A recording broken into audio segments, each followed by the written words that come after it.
Vous savez, on a tous ce pote dans notre entourage. Moi de toute façon, je peux manger tout ce que je veux, je prends pas de poids. Ce mec appartient à la catégorie que j'aime appeler la catégorie des gros bâtards. Mais comme je suis gentil, dans cette vidéo, je vais aider tous ceux qui veulent perdre leur graisse, mais aussi tous ceux qui n'arrivent pas à prendre du poids. Salut les coachés, c'est Loïc et aujourd'hui on va parler d'une hormone qui joue un rôle très important dans le stockage des graisses, l'insuline. L'insuline, c'est une hormone sécrétée par le pancréas qui a pour rôle de faire rentrer le sucre dans les cellules du corps. Comme ça, quand tu as besoin d'énergie, ton corps il a plus qu'à se servir parce que le sucre est déjà à disposition. Toute la journée, on sécrète de l'insuline. On va en sécréter plus ou moins en fonction du moment de la journée. Par exemple, après un repas, on en sécrète un petit peu plus parce qu'on a donné plus de sucre et du coup, il faut faire rentrer ce sucre dans les cellules du corps. Mais du coup, Loïc, l'insuline, c'est une bonne chose. Ça va pas faire prendre des graisses. C'est ça, t'as tout compris. Allez, salut!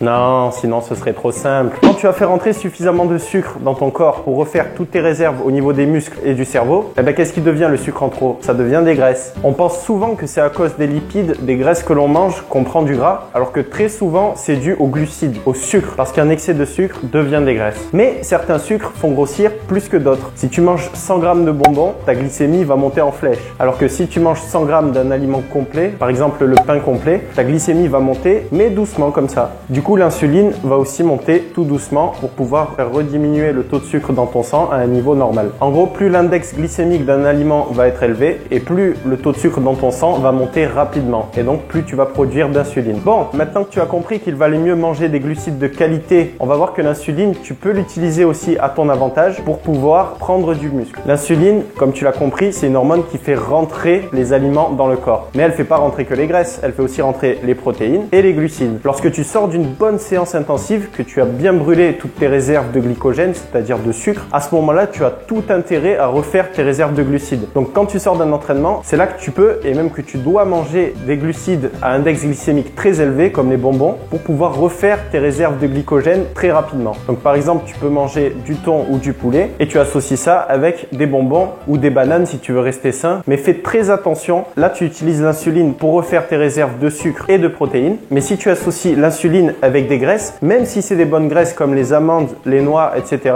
tu vas refaire tes réserves de graisse. Bon, en résumé, l'insuline, il vaut mieux éviter de la sécréter en trop grande quantité pendant la journée, sauf après l'entraînement pour refaire ses réserves. Privilégier en règle générale les aliments à index glycémique faible, comme les aliments complets, pain, pâtes, riz complet. J'espère que cette vidéo vous a plu. Si c'est le cas et que vous voulez me soutenir, pensez à la liker et à vous abonner. Si vous avez des questions ou un sujet que vous aimeriez que je traite en vidéo, n'hésitez pas à me le dire dans l'espace commentaire de YouTube. De mon côté, je vous dis à très bientôt pour une prochaine vidéo et je vous félicite parce qu'aujourd'hui, vous vous êtes repris en main.